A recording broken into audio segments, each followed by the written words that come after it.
Hello everyone, welcome all of you to my YouTube channel busy class. र आजको video चाहिँ एकदमै महत्त्वपूर्ण छ। विशेष गरी भर्खरै हाम्रो 12को रिजल्ट पनि आएको छ। जो पास हुनुभएको छ यहाँलाई कङ्ग्रेचुलेसन छ।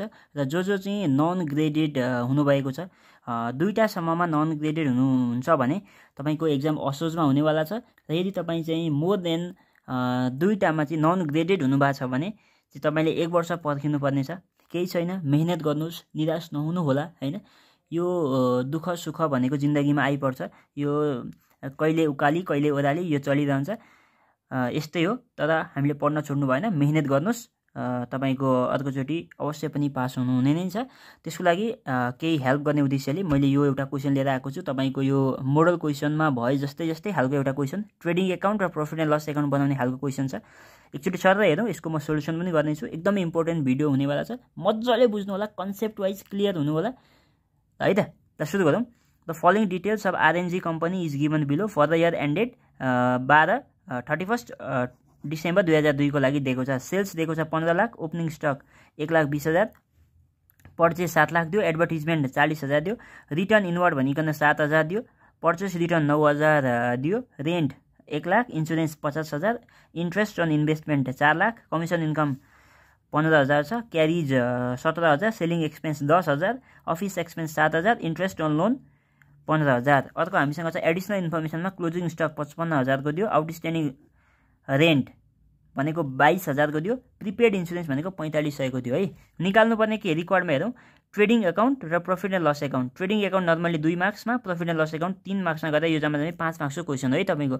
र अब यो क्वेसनलाई फटाफट सल्भ गर्नतिर लागौँ। मैले फर्मेट पनि यहाँ बनाइसकेको छु, तपाईलाई म यो क्वेसन चट्ट डिस्प्ले गरिदिन्छु। यो trading account of RNG company for the year ended. Trading account जहिले पनि के बनाइन्छ, एउटा कुनै पनि वर्षको बनाइन्छ।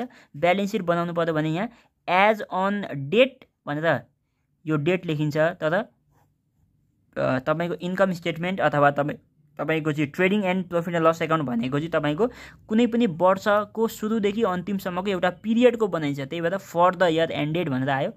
त्यसपछि डेबिट क्रेडिट पर्टिकुलर्स एमाउन्ट फर्मेटको बारेमा तपाईँ जानकारी हुनुहुन्छ भन्ने म अहिले बुझाएको छु। अर्को प्रॉफिट एन्ड लस एकाउन्ट हेरौँ। आरएनजी कम्पनीको for the year ended debit credit particulars amount. ठिक छ। र अब क्वेसन सुरु गरौँ है त। सबभन्दा सुरुमा हेरौँ सेल्स भनेर 15 लाख दिएको छ। सेल्स कहाँ जान्छ भन्दाखेरि तपाईको ट्रेडिङ एकाउन्टमा जान्छ है। बाई सेल्स एकाउन्ट भनेर कति छ 15 लाख। सेल्स एकाउन्ट भनेको एउटा काम सक्यो, यसरी हेर्दै जाने।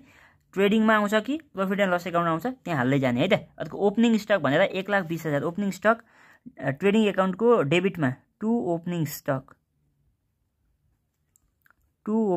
भनेर कति छ 1,20,000। तपाईले यो जेनेरल रुल चाहिँ बुझ्नु भएको छ भन्ने हिसाबले मैले गरिरहेको छु है।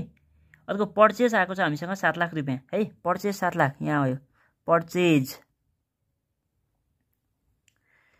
कति 7 लाख, 1 2 3 4 5 7 लाख। अर्को एडभर्टिजमेन्ट भनेर हेरौँ त। एडभर्टिजमेन्ट 40,000 आएको छ। के हाम्रो एडभर्टिजमेन्ट भनेको चाहिँ फ्याक्ट्रीसँग रिलेटेड खर्च हो त? अभियसली होइन। त्यही भएर यो कहाँ जान्छ तपाईँको प्रॉफिट एन्ड लस एकाउन्टमा जान्छ। यहाँ आउने भनेको के, तपाईँले कुनै पनि सामान पर्चेस गरेर तपाईँको फ्याक्ट्रीसम्म जति पनि खर्चहरू लाग्छ त्यो खर्चहरू तपाईँ कहाँ राख्नुहुन्छ, ट्रेडिङ एकाउन्टको डेबिट साइडमा राख्नुहुन्छ राइट। तर एडभर्टिजमेन्ट भनेको त तपाईँको फ्याक्ट्रीमा सामान आइसके पछाडि त्यसको चाहिँ तपाईँले चाहिँ अब मार्केटिङ पर्पजको लागि होइन, तपाईँले अब बेच्नु पर्यो, त्यसको लागि तपाईँले एडभर्टिजमेन्ट गर्दै हुनुहुन्छ, मार्केटिङ गर्दै हुनुहुन्छ। यस्तो खर्चहरू तपाईँको कहाँ आउँछ, प्रॉफिट एन्ड लस एकाउन्टमा आउँछ। त्यही भएर यहाँनिर तपाईँ लेखिदिनु होला टु एडभर्टिजमेन्ट एकाउन्ट भनेर। टु एडभर्टिजमेन्ट कति छ 40,000 एडभर्टिजमेन्ट आयो। त्यसपछि रिटर्न इनवर्ड भनेको के हो, रिटर्न इनवर्ड भनेको के हो त? रिटर्न इनवर्ड भनेको तपाईँको सामान भित्र आयो, सामान बेच्नु भएको थियो, सामान गएको थियो, अब सामान कस्टमरले रिटर्न गरिदियो भनेको त्यो के हो तपाईँको सेल्स रिटर्न हो है। त्यही भएर यहाँ तपाईँ लेख्नु होला माइनस रिटर्न इनवर्ड।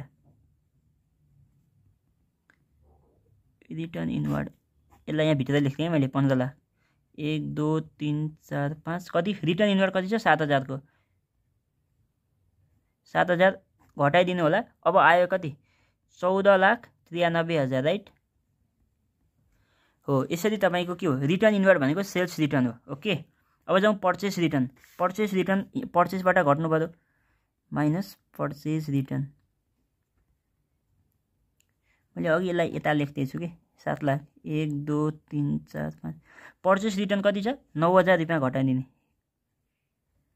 कति आयो, 7 लाखमा 9 घटाउनु भनेको 691। ल यहाँसम्म ठिकठाक छ होला है त। अब जाउँ रेन्ट। रेन्ट भनेको के हो, खर्च। रेन्ट भनेको हाम्रो तपाईँको यो चाहिँ ट्रेडिङ एकाउन्टको आइटम होइन, यो प्रफिट एन्ड लसको आइटम हो है। टु रेन्ट एकाउन्ट भनेर कति छ हाम्रो रेन्ट, 1 लाख रुपियाँ। 1 2 वेट यहाँ तपाईँको यहीँ लेख्नु ल, यो अहिले म भन्छु 1 लाख रुपियाँ। 1 2 3 4 5। तल हामीले तल एडजस्टमेन्टमा छ नि तपाईँको आउटस्ट्यान्डिङ रेन्ट भनेर छ नि, त्यसको लागि मैले यहाँ यसलाई अहिले इनर कलममा लेखेँ है त। ओके, त्यसपछि जाउँ इन्सुरेन्सको लागि खर्च भएछ कति। इन्सुरेन्सको लागि खर्च भएछ तपाईँको 50,000। इन्सुरेन्स पनि यहीँ आयो, अलिकति ग्याप छोड्नु होला यहाँ। टु इन्सुरेन्स भनेर, टु इन्सुरेन्स कति, इन्सुरेन्स भनेको तपाईँको 50,000। यो पनि मैले भित्र लेखेँ किनभने तल तपाईँको एडिसनल इन्फर्मेसनमा प्रिपेड इन्सुरेन्स भनेर दिएको छ, त्यो अहिले हामी हेर्छौँ है। ओके, अब जाउँ इन्ट्रेस्ट अन इन्भेस्टमेन्ट। कतै न कतै तपाईँले चाहिँ कतै सेयरमा होस् अथवा चाहिँ डिबेन्चरमा होस्, कहीँ न कहीँ तपाईँले इन्भेस्ट गर्नुभएको रहेछ, त्यहाँ तपाईँलाई ब्याज आयो, त्यो तपाईँको इन्कम हो। इन्कम भएको हिसाबले तपाईँले यता लेख्नु होला by interest on investment. Interest on investment कति रह्यो तपाईँको, 4 लाख। 1 2 3 4 5। अर्को कमिसन इन्कम। कमिसन इन्कम पनि यहाँ राख्नु होला by commission income. Commission income कति छ, 15,000। त्यसपछि आयो क्यारिएज। क्यारिएज भनेर 17,000 छ। अब क्यारिएज भनेको के हो भन्दाखेरि कुनै सप्लायरसँग सामान किन्नुभयो, अब सामान किन्नलाई तपाईँले आफ्नो चाहिँ फ्याक्ट्रीसम्म आफ्नो गोदामसम्म त ल्याउनु पर्यो नि, त्यो तपाईँको के हो त भन्दाखेरि एक किसिमको तपाईँको ट्रान्सपोर्टेसन कस्ट भनेर बुझ्नु होला।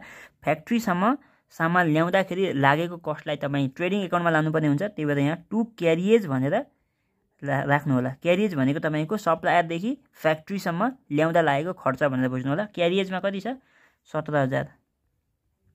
यो पछाडि एकाउन्ट लेखे पनि हुन्छ नलेखे पनि हुन्छ है, यहाँ यो अटोमेटिक एकाउन्ट हो भनेर बुझिन्छ। माथि मैले ट्रेडिङ एकाउन्ट भनेर लेखिसकेपछि यो सबै अकाउन्ट नै त हुन्छ, अरू के हुन्छ होइन। सो टु क्यारिज भनेर 17,000 भयो। अब जाउँ तल सेलिङ एक्सपेन्स। सेलिङ एक्सपेन्स त प्रफिट एन्ड लसको आइटम हो। टु यहाँ अलिकति ठाउँ छोड्नुपर्ने छ। To selling expense. To selling expense भनेर कति छ हाम्रो, 10,000। Office expense.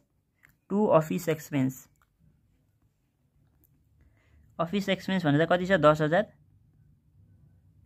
7,000। अर्को इन्ट्रेस्ट अन लोन भनेको तपाईँले लोन लिनुभएको रहेछ, लोन लिएपछि तपाईँले ब्याज त तिर्नु पर्यो, त्यो ब्याज तपाईँको के हो, खर्च हो कि होइन।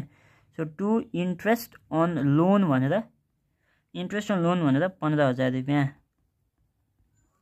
अब हामीले माथि दिएको इन्फर्मेसनहरू लगभग सबै हालिसक्यौँ हो कि होइन, सबै हालिसक्यौँ। अब तल जाउँदा एडिसनल इन्फर्मेसनमा क्लोजिङ स्टक 55 दियो। क्लोजिङ स्टक यहाँ आउँछ ट्रेडिङ एकाउन्टमा बाई क्लोजिङ स्टक भनेर। बाई क्लोजिङ स्टक भन्दा कति आउँछ, 55,000 रे।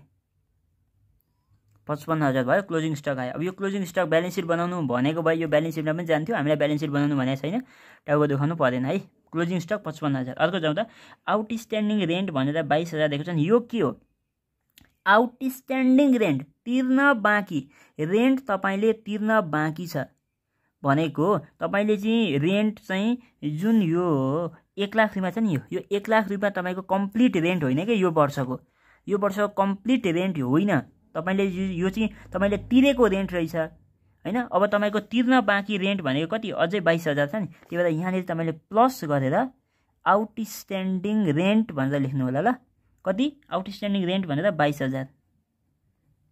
यो फेरि डिभाइड गर्नु होला, यो यसो कति आयो, 1,22,000 आयो नि। यो आउटस्ट्यान्डिङ रेन्ट कहाँ जान्छ, ब्यालेन्स सिट बनाउनु पर्यो भने ब्यालेन्स सिटको लायबिलिटी साइडमा जान्छ, किनभने तिर्न बाँकी हाम्रो दायित्व हो। तर यहाँ आयो यसरी आउटस्ट्यान्डिङ रेन्ट, यो पनि खर्च हो नि त, तिर्नु पर्ने कुरा तिरेको छैन, त्यही भएर रेन्टमा जोडेर लेखिदिने यसरी। डन। ओके, अब जाउँ त प्रिपेड इन्सुरेन्स भनेर 4500 दिएको छ नि। यो जुन तपाईँले 50,000 जुन इन्सुरेन्स तिर्नु भएको छ, यो तपाईको के रहेछ त भन्दाखेरि यो वर्षको मात्रै रहेन रहेछ के। यो वर्ष 2002 सम्मको तपाईले यो चाहिँ ट्रेडिङ र पिएनएल बनाउँदै हुनुहुन्छ नि, तपाईले 2003 को पनि इन्सुरेन्स यहाँ तिर्नु भएको रहेछ। अब जुन इन्सुरेन्स तपाईले 2003 को अथवा चाहिँ यो वर्षको होइन, जे होस् यो वर्ष भन्दा अब आउने वर्षहरूको लागि जुन इन्सुरेन्स खर्च भनेर तपाईले कति तिर्नु भएको रहेछ त 4500 रुपैयाँ तिर्नु भएको रहेछ। त्यो 4500 लाई हामीले यो वर्षको खर्च भन्न मिल्यो त? मिलेन नि त। त्यही भएर यहाँ माइनस प्रिपेड इन्सुरेन्स भनेर घटाउनु होला, माइनस प्रिपेड इन्सुरेन्स भनेर 4500 घटाउनु होला। 4500 घटाएपछि कति 50 मा 4500 भनेपछि कति आयो 45500 45500 हो। हामीले सबै कुरा सकायौँ। तपाईले यहाँ अलिअलि मेरो यो ल्याङ भयो, केही छैन है त, कुरा ठिक छ नि। अब जाउँ, अब हाम्रो काम सकियो। अब यहाँ के गर्नु पर्यो त? ट्रेडिङ एकाउन्टले दिन्छ ब्यालेन्सिङ फिगरको रूपमा टु ग्रस प्रफिट। अब ग्रस प्रफिट कति भयो हेर्नु, ग्रस प्रफिट यो तपाईको के हो ब्यालेन्सिङ फिगर। ग्रस प्रफिट आयो, तपाई क्याल्कुलेटरमा अब दबाउनु होला 1493 प्लस 55000 माइनस यतापट्टि 120 माइनस 691 माइनस 17000 गरिकन तपाईको 7,20,000 रुपैयाँ के रहेछ ग्रस प्रफिट रहेछ। अब टोटल कति भयो त 55,000 प्लस 1493 गरिकन तपाईको 1548 यसरी टोटल लेख्दिनु होला। अब यो ग्रस प्रफिट कहाँ जान्छ? यो ग्रस प्रफिट जाने भनेको तपाईको प्रफिट एन्ड लसमा कुनै पनि कम्पनीको उद्देश्य भनेको त तपाईको अन्तिममा गएर त्यसको प्रफिट कति भयो, नेट प्रफिट कति भयो भन्ने कुरा हो। यो त के हो ग्रस प्रफिट हो। यहाँ तपाईको एडमिनिस्ट्रेटिभ सेलिङ एन्ड डिस्ट्रिब्युसन खर्चहरू कुनै घटाएको छैन यो प्रफिटमा। त्यही भएर त्यो प्रफिट त्यो खर्चहरू हामीले कहाँ राखेको छौँ प्रफिट एन्ड लसमा राखेको छौँ। त्यही भएर अब यसलाई हामी यता यहाँनिर लेख्छौँ बाई ग्रस प्रफिट भनिकन यहाँनिर बाई ग्रस प्रफिट भनेर कति छ 720।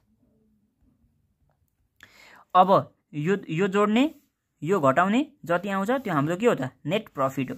त जोडौँ त 720 plus 4 lakh plus 15,000 minus 40,000 minus 1,22,000 minus 45,500 minus 10,000 minus 7,000 minus 15,000 तपाईको 89 कति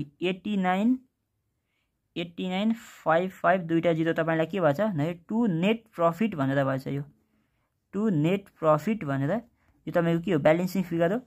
अब यहाँ कति आयो टोटल 720 प्लस 4 लाख प्लस 15,000 गरेर तपाईको 1135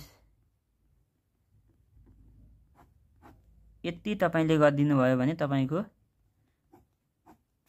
2 मार्क्सको लागि 3 मार्क्सको लागि काम बन्यो, 5 मार्क्स आयो। ढुक्क हुँदा हुन्छ, तर तपाईले यसरी गरेको हुनु पर्यो right. So thank you so much. आजको यो भिडियो तपाईलाई महत्त्वपूर्ण भयो होला भन्ने मैले विश्वास गरेको छु। अपकमिङ भिडियोहरू आउने नै छ। आजको भिडियोबाट बिदा लिऊँ है त। Okay, so thank you so much, by by.